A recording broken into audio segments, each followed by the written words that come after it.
Need a family SUV with 7 seats? Bored by what's on offer? Seat hopes you'll like its offering, the Tarraco. You get Volkswagen Group engineering, sharp styling, plenty of interior space, and, the Iberian maker hopes, a dash of Spanish flair, which this car will need to stand out in its segment.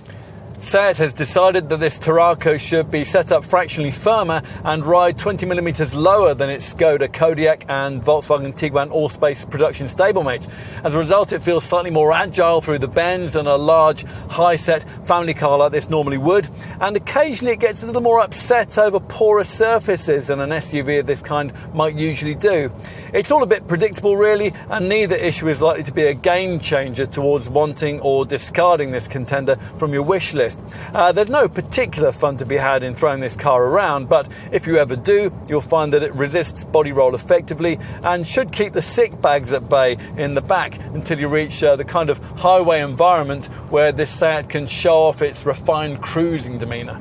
Engine-wise, most Tarraco buyers will be choosing between a pair of 150 PS turbo units, either a 1.5-litre TSI Evo petrol power plant or the 2-litre TDI-based diesel variant that we're trying here.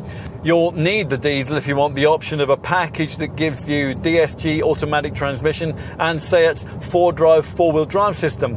We've done without that on this car, and so unencumbered, this Tarraco manages a WLTP-rated combined cycle fuel reading of up to 47.9 mpg and an NEDC-rated CO2 emission showing of 129 grams per kilometre. A few customers might also want to consider the 2 more powerful engine options that Seat offers in the mainstream lineup. There's a gutsier 190 PS version of this 2-litre diesel, or if you prefer, a 2-litre TSI petrol power plant, also putting out 190 PS actually. Both of these have to be had with the DSG 4-drive package that gives this car extra traction in slippery conditions like snow, and some limited off-road prowess on surfaces like sand, or maybe muddy car parks or lighter field tracks.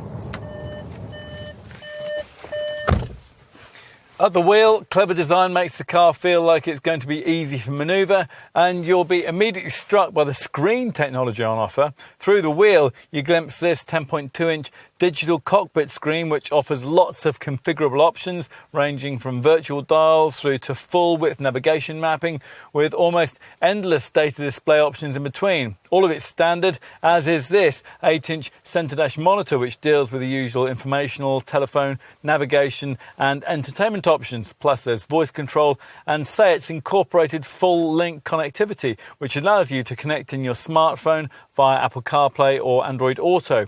In short, very little has been forgotten, which makes up for the fact that despite all the technology, it doesn't feel especially upmarket in here unless you've stumped up for a particularly ritzy trim level.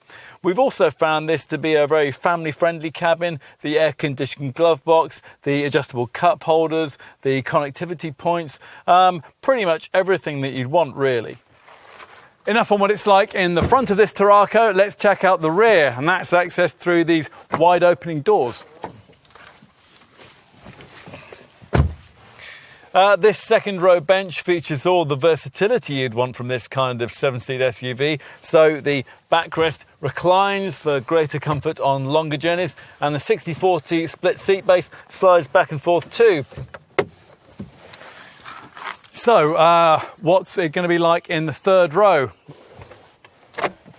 Now, back here, you're quickly reminded that this is an SUV, not an MPV. If you regularly carried 7 passengers and you'd swapped into one of these after owning a Seat Alhambra people carrier, you certainly wouldn't be happy, and it's immediately obvious why. Overall, though, the space back here isn't really any more restricted than it would be in any other mid-sized SUV of this kind, and uncomplaining adults joining you for short journeys will probably be quite glad of it. Some cars set out to be different. This isn't one of them. It couldn't be really, so closely has it been based on its Skoda and Volkswagen Group cousins. Seat has instead been content to add just a dash of extra Iberian flavour to an achingly competent existing recipe. So the Tarraco looks a bit sportier, thanks in part to a lower ride height, which means it drives slightly more engagingly too. It doesn't really offer anything very different to what's already on the market, but it's an engaging alternative that in many ways is difficult to fault. Will that be enough to establish Seat in this segment? It'll be interesting to see.